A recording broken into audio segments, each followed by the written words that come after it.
wabarakatuh. Kami calon guru penggerak Angkatan 10 Kabupaten Buol akan melakukan demonstrasi kontekstual modul 2.3 coaching dan supervisi akademik bersama saya Rizal S. Pacimbung SPD dari SMP Negeri 1 Biau. Di sebelah kanan saya Lydia SPD dari SMP Negeri 2 Biau. Dan di samping kiri saya Dewi Sri SPDI dari SDN 16 Biau. Demikian perkenalan kami. Selamat menyaksikan.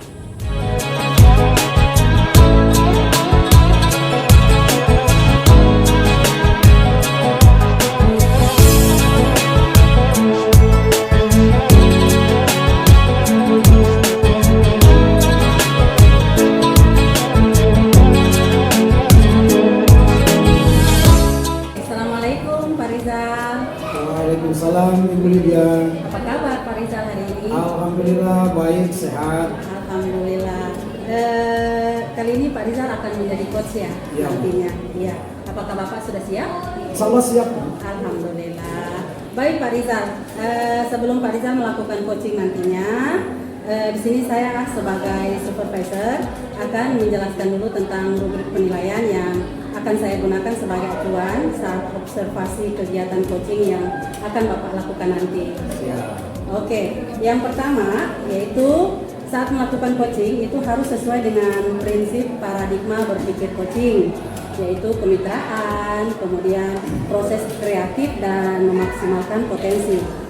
Nah, ketika melakukan proses coaching nanti, Bapak juga diharapkan bisa sesuai dengan alur tirta ya Pak ya. Oke, yaitu menentukan tujuan, kemudian mengidentifikasi, kemudian rencana aksi, kemudian yang terakhir yaitu tanggung jawab. Nah, ini juga Bapak diharapkan bisa menjadi pendengar yang aktif dan mampu memberikan pertanyaan-pertanyaan yang berbobot serta mendengarkan dengan rasa Pak. Oke, iya. Ini yang akan saya gunakan sebagai acuan dalam melakukan pengamatan nantinya Pak saat Bapak melakukan coaching. Oke, baik Pak. Sebelum kita mulai, sebelum Bapak melakukan proses coachingnya, saya mengajukan beberapa pertanyaan Pak. Boleh, dengan senang hati. Oke, terima kasih Pak. Nah, untuk pertanyaan pertama, kira-kira kompetensi coaching apa yang ingin Bapak kembangkan? Jadi potensi yang ingin saya kembangkan yaitu yang pertama presensi, kehadiran penuh tentunya ya. Kemudian mendengarkan aktif, kemudian memberikan pertanyaan yang berbobot sesuai dengan teknik rasa. Ya, jadi kompetensi yang Bapak ingin kembangkan nanti di coaching nanti itu ada 3 itu ya Pak ya? Ya, siap Bu. Oke. Baik Pak, kalau begitu untuk secara spesifiknya kira-kira yang ingin Bapak tonjolkan untuk dikembangkan itu yang mana?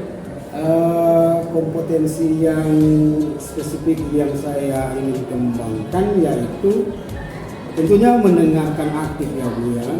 Kemudian memberikan pertanyaan yang berbobot, menggunakan teknik rasa sesuai dengan alur tirta. Oke Pak. Jadi secara spesifik Anda mengajukan pertanyaan berbobot dengan menggunakan teknik rasa. Oke, baik Pak. Untuk pertanyaan terakhir, kira-kira apa indikator ketercapaian dari tujuan pengembangan ini yang Bapak harapkan? Ya, saya ingin indikator yang bagaimana yang saya ingin proses coaching nanti berjalan dengan sesuai dengan rencananya.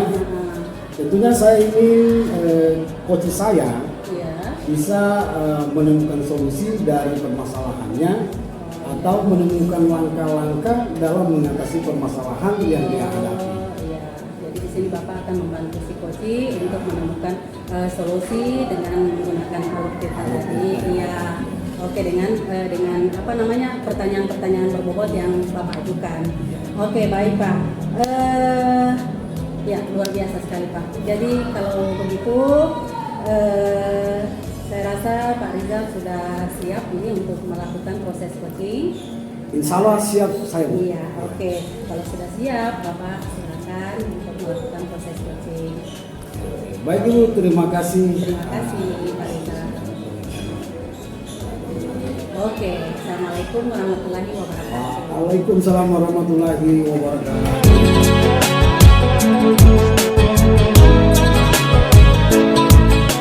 Baik, Assalamualaikum warahmatullahi wabarakatuh. Waalaikumsalam warahmatullahi wabarakatuh. Pak Rizal. Bagaimana kabar Bu Dewi hari ini? Alhamdulillah, kabar saya sehat Pak. Kalau soal fisik sehat ya Pak. Namun kalau perasaan saya sekarang sedikit ada kendala nih Pak. Bisakah kita berbincang-bincang sebentar Pak Rizal? Pun kalau Bapak ada waktu luang. Oh, bisa sekali Bu Dewi. Kebetulan hari ini saya lagi bebas, tidak ada masalah, tidak ada urusan, baru saja sudah diselesaikan beberapa menit yang lalu, dan alhamdulillah hari ini boleh kita berbicara. Alhamdulillah, terima kasih atas waktunya ya Pak. Di sini saya ingin bercerita tentang siswa saya Pak. Setiap pelajaran saya itu selalu tidak hadir. Sudah beberapa kali saya perhatikan Pak, setiap pelajaran saya anak tersebut tidak hadir. Ini yang bisa bicarakan dengan Pak Rizal. Oh ya, jadi Ibu mau bicarakan tentang masalah siswa ini. Iya. Terus kira-kira apa tujuan atau harapan yang ingin didapatkan dari perbincangan kita? Saya ingin menemukan solusi Pak dari permasalahan yang saya hadapi terkait siswa saya tersebut ya Pak, yang tidak mau hadir setiap pelajaran saya. Saya ingin menemukan solusi, makanya saya ingin berbincang-bincang kausan mendapatkan solusi seperti itu berbicara.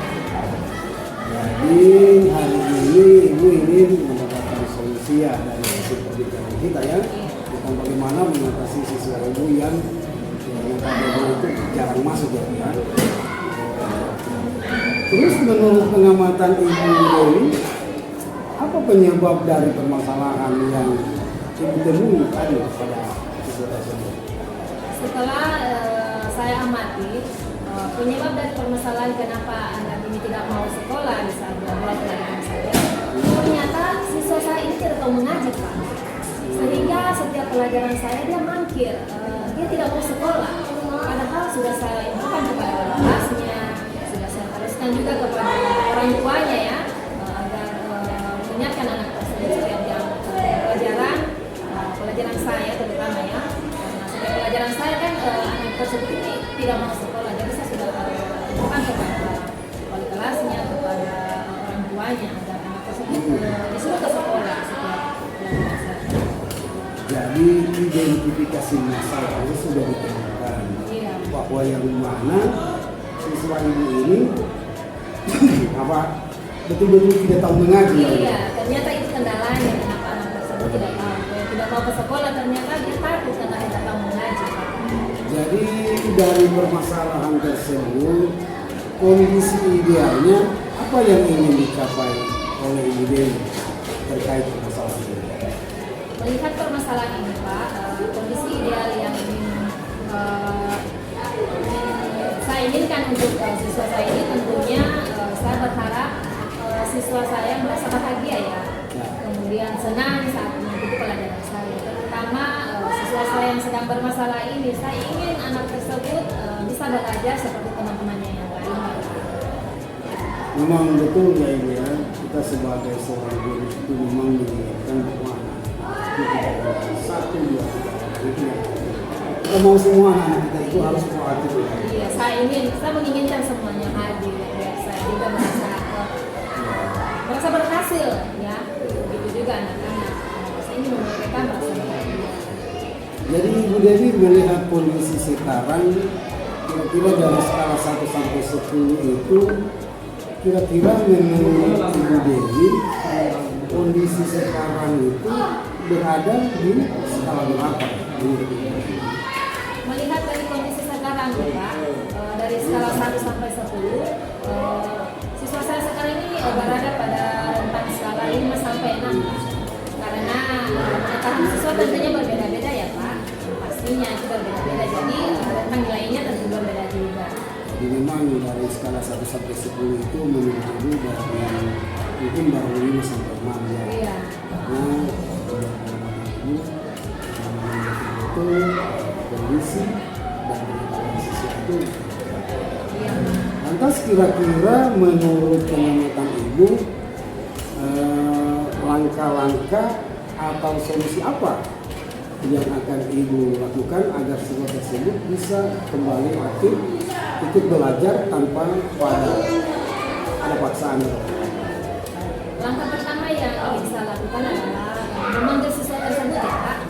Kemudian saya akan menanyakan kendala apa yang tengah dihadapinya.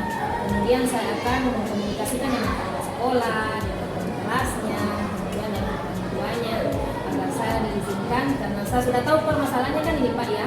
Jadi saya ingin mengkomunikasikan dengan kepala sekolah, wali kelasnya, dan orang tuanya tentunya ya, agar saya diizinkan. Saya ingin mengadakan kegiatan baca tulis Al-Quran pada sore hari. Kemudian saya akan membuat jadwal baca tulis Al-Quran itu setiap minggu 3 kali. Setiap minggunya 3 kali. Agar siswa saya yang belum tahu, yang belum bisa membaca, belum bisa menulis Al-Quran, bisa menjadi tahu dan belajar. Jadi luar biasa Bu. Saya rasa ini apa yang Ibu mau lakukan ini memang benar-benar terfokuskan semua. Iya, insya Allah. Jadi kira-kira ada metode lain selain metode yang Ibu rencanakan tadi?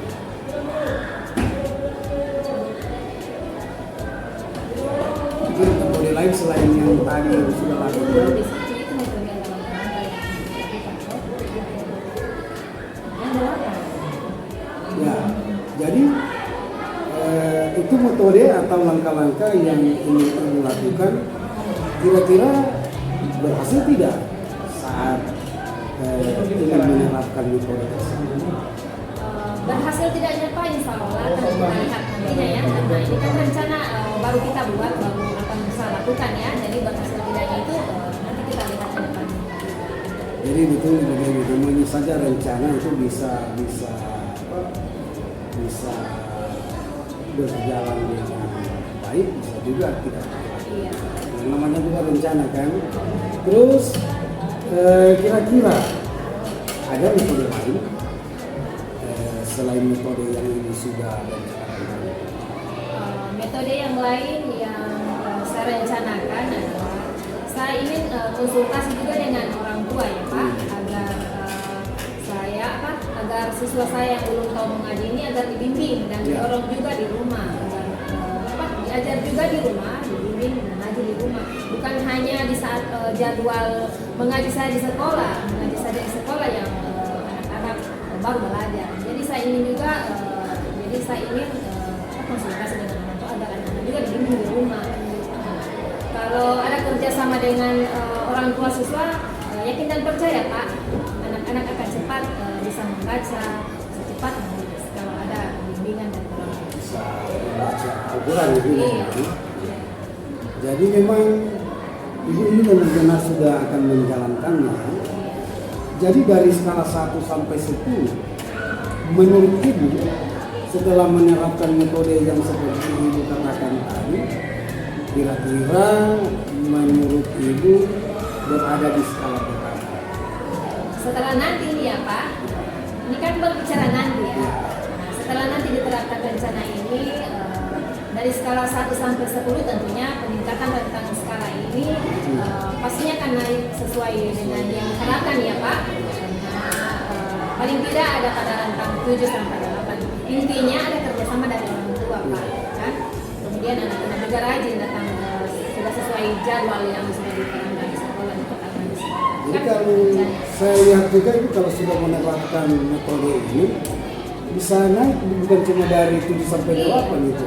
Kalau memang sudah dilibatkan semua guru, semua mitra yang ada di sekolah, yang utamanya warga sekolah, apalagi sudah dilibatkan dengan orang tua, skala dari 5 sampai 6 itu saya yakin bisa sampai 9 sampai 100 sih. Insya Allah pasti Pak, pasti akan lebih dari yang limit kan. Benar. Jadi setelah percakapan kita ini, apa rencana yang akan dilakukan dalam menangani permasalahan yang tentunya yang dihadapi hari ini? Setelah percakapan ini tentunya saya akan langsung menjalankan ya Pak, menjalankan rencana yang telah saya rencanakan. Jadi saya akan langsung menjalankan rencana yang saya rencanakan. Ini sangat luar biasa sebenarnya ya. Kita mendukung saja, mudah-mudahan ini bisa berjalan sesuai dengan apa yang sudah dilakukan. Lalu kapan dan butuh waktu berapa lama kira-kira itu ibu bisa melakukan? Pastinya secepatnya ya Pak, tidak membutuhkan waktu yang lama. Karena saya ingin juga agar anak-anak itu sudah bisa ya, sudah bisa ngaji, sudah bisa menulis. Jadi tentunya secepatnya akan saya laksanakan rencana saya ini. Ya, luar biasa memang beliau ya. Jadi memang tidak perlu menunggu rentang waktu yang sangat lama ya. Iya. Memang lebih baik ya apa? Ada istilah lebih cepat lebih baik ya. Lebih Ya. baik, Pak. Jadi kira-kira menurut saya itu semua akan bisa. Baik Ibu, melihat dari percakapan kita tadi sudah banyak solusi yang sekiranya bisa dapat Ibu lakukan. Semoga rencana Ibu berjalan dengan lancar. Amin. Semoga diberi kelancaran ya Pak. Mohon doanya. Salah. Terus bagaimana perasaan Ibu setelah perbincangan kita hari ini? Perasaan saya setelah berbincang dengan dan mengutarakan apa yang menjadi permasalahan saya Pak, alhamdulillah saya merasa lega dan senang sekali ya Pak. Akhirnya saya mendapatkan solusi dari permasalahan yang saya hadapi sekarang ini. Baik Ibu, saya juga merasa senang karena sudah menjadi teman bincang Ibu. Semoga semua rencana yang Ibu inginkan berjalan dengan baik dan memberi hasil yang diinginkan. Terima kasih Ibu Dewi atas percakapannya hari ini. Semoga segala keinginan berjalan dengan lancar. Amin. Terima kasih kepada Pak Rizal sudah meluangkan waktunya. Assalamualaikum warahmatullahi wabarakatuh Pak Rizal. Waalaikumsalam warahmatullahi